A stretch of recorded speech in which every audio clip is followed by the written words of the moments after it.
झालं का? आज आपण सर्वांनी पाहिलं असेल, आमदार वरुण सरदेसाई यांनी लक्षवेधी लावली होती आणि लक्षवेधी एका महत्वाच्या विषयावर होती. मुंबईत अनेक असे भूखंड आहेत जिथे आपण पाहतोय स्लम सोसायटी झालेल्या आहेत, झोपडपट्टी आहे, वेगवेगळे तिकडचे प्रकारचे हॅबिटेशन झाले आणि अनेक वर्ष केंद्र सरकारची ही जमीन असल्यामुळे पुनर्विकास काही होत नाही. कधी डिफेन्सचं ऑब्जेक्शन असतं, कधी रेल्वेचं ऑब्जेक्शन असतं, कधी बीपीटीचं ऑब्जेक्शन असतं आणि हे सगळं ही परिस्थिती आम्हाला देखील माहिती आहे. एक दोन आमदार बोलत असताना हे पण बोलले की 4-4 टर्मचे आमदार आहेत, पण हा प्रश्न काही सुटत नाही. 2017 पासून अशीच लक्षवेधी येते आणि मुख्य गोष्ट म्हणजे मंत्री महोदयांकडून काही ठोस उत्तर, काही उपाययोजना याच्या पुढे आल्या नाही. आता पण जे मंत्री उत्तर देत आहेत खरं तर खातच त्यांच्याकडे नाही. जेव्हा भास्कर जाधव साहेबांनी विचारलं की परिपत्रक कुठे आहे, की तुमच्याकडे ही जबाबदारी दिली आहे, ते परिपत्रक हाऊसमध्ये कुठे नाहीये, कोणी वाचून दाखवलेलं नाहीये.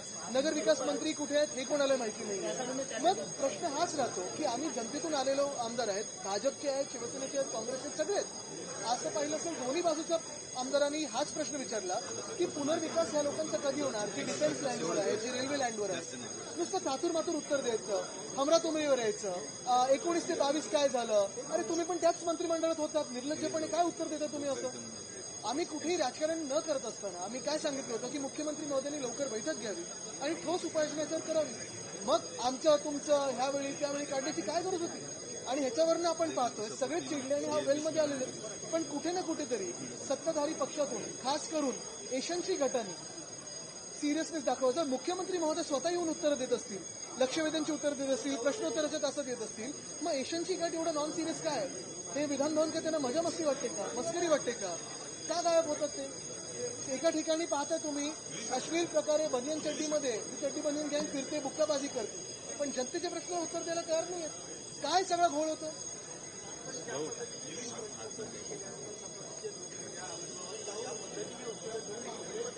नाही, त्यांच्या चेहऱ्यावर जी मस्ती आहे ती कशासाठी?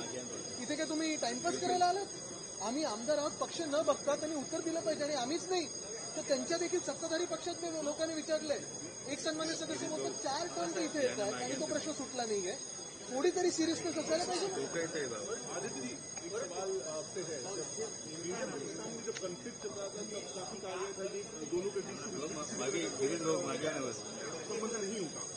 लेकिन अब स्पोर्ट्स मिनिस्टर कह रहे हैं कि अगर कोई मल्टीनेशनल टूर्नामेंट होता है तो उनको मैंने ये सवाल पिछले हफ्ते भी पूछा था, मैंने सोशल मीडिया पे पूछा था कि एक तरफ हम ब्रिज का नाम सिंदूर करते हैं, एक तरफ अगर आप देखें तो भाजपा सिंदूर का कुछ प्रोग्राम करने वाली थी, लेकिन शायद हम ही एक पार्टी है जिसने पहले से कहा है कि जब तक पाकिस्तान से सारे के सारे दिल के हमले हैं, आतंकवादी कार्रवाई है, रुकती नहीं है, तब तक हमसे कोई रिश्ता न होना चाहिए, कोई ताल्लुकात नहीं होने चाहिए.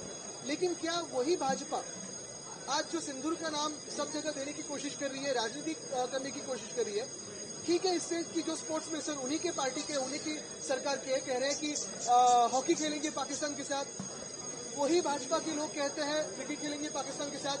पिछले साल हमें बताया गया था कि बांग्लादेश में हिंदुओं पे अत्याचार हो रहा है, लेकिन उसी बांग्लादेश को 50,000 टन चावल इसी भाजपा की सरकार ने भेजा था और इनके साथ क्रिकेट भी इसी भाजपा की सरकार ने खेला था.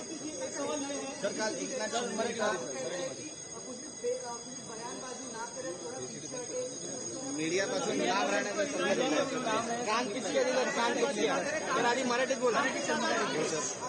अभी जो टोली है उनकी कंट्रोल करना उनकी जिम्मेदारी है. ये चड्डी बनियन गैंग आपको पता है कैसे दादागिरी कर रही है, धक्का कर रही है. इसमें फंस रहे हैं तो वो मुख्यमंत्री महोदय फंस रहे हैं क्योंकि उनका नाम खराब हो रहा है. चड्डी बनियन गैंग के जो लीडर है एशियनची गट के, वो तो उसमें से मजाक ही कर रहे हैं.